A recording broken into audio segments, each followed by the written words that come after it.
Assalamualaikum warahmatullahi wabarakatuh. Salam sejahtera untuk kita semua. Semoga dalam keadaan sehat dan tentunya rezekinya lancar. Kali ini saya akan membuat suatu project atau video yang ini merupakan tugas dari dosen. Tentunya untuk sebuah nilai dari dosen saya. Kali ini kita akan membahas tentang proses terjadinya suatu negara atau proses terbentuknya sebuah negara. Negara pada dasarnya adalah organisasi yang menguasai wilayah dan sekelompok orang di dalamnya. Organisasi kekuasaan yang dibentuk guna melaksanakan tugas-tugas tertentu.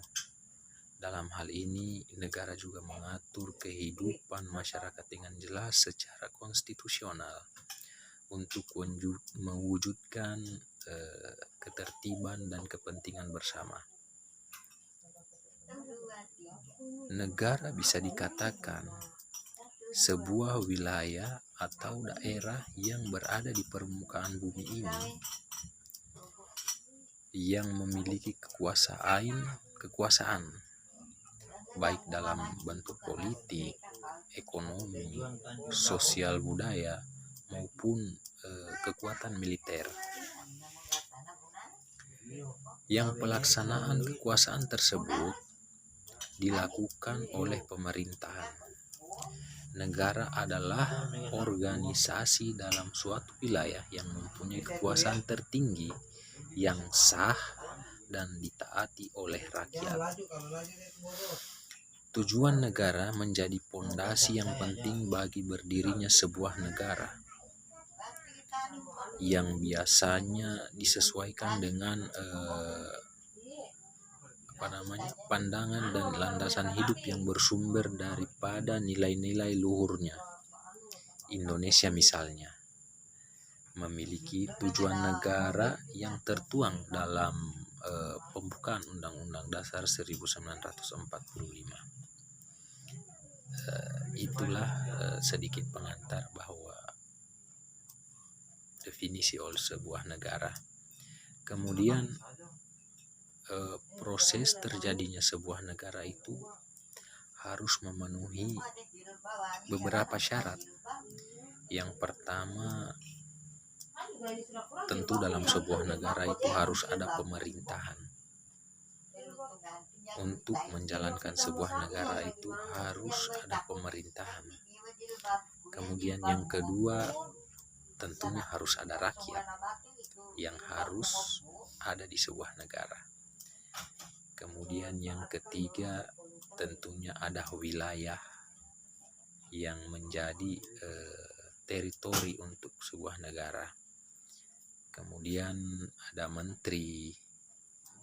Yang kelima, ada pengakuan dari negara lain. Nah, jika syarat tersebut sudah terpenuhi, maka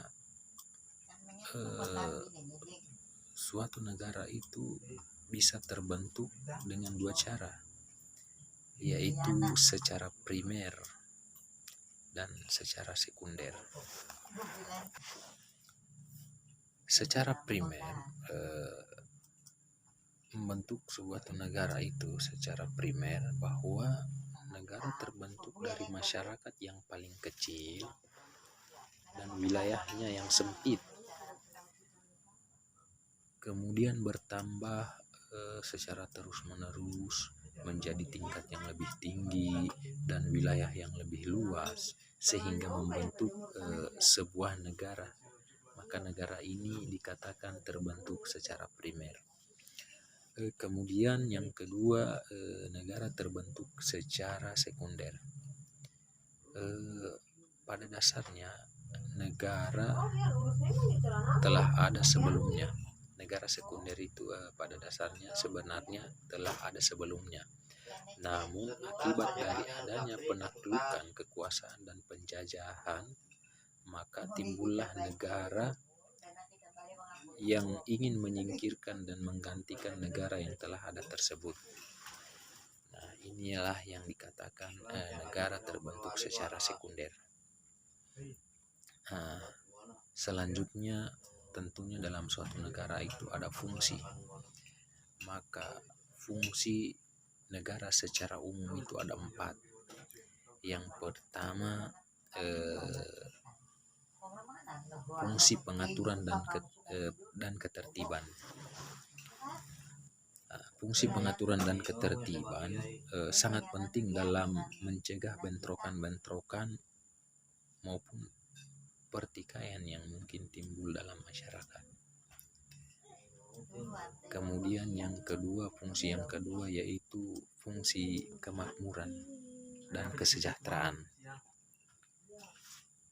Fungsi kemakmuran dan kesejahteraan memiliki makna negara berupaya agar masyarakat dapat hidup sejahtera, terutama di bidang ekonomi dan sosial kemasyarakatan. Kemudian yang ketiga, fungsi dari negara yaitu fungsi pertahanan dan keamanan. Tentunya ini sangat penting.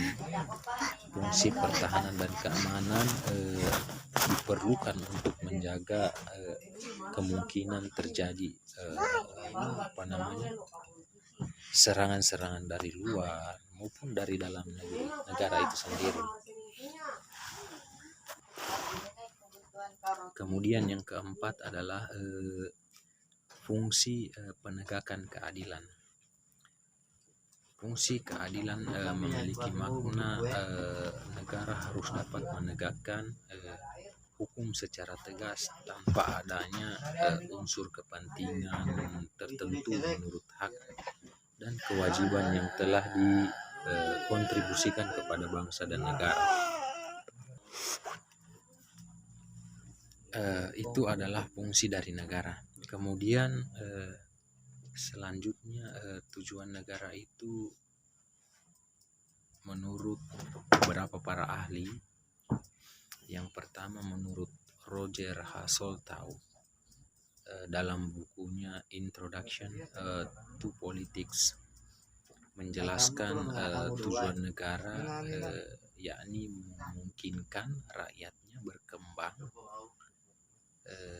serta menyelenggarakan daya ciptanya sebebas mungkin.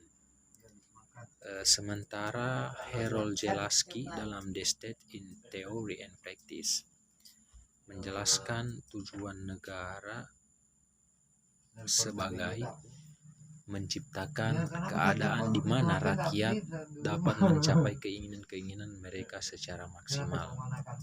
Nah, negara yang misalnya negara yang berhaluan Marxisme, misalnya bertujuan membangun masyarakat komunis, tujuan ini kemudian menentukan fungsi negara dalam rangka mencapai masyarakat yang komunis. Negara berfungsi sebagai alat untuk mencapai tujuan itu.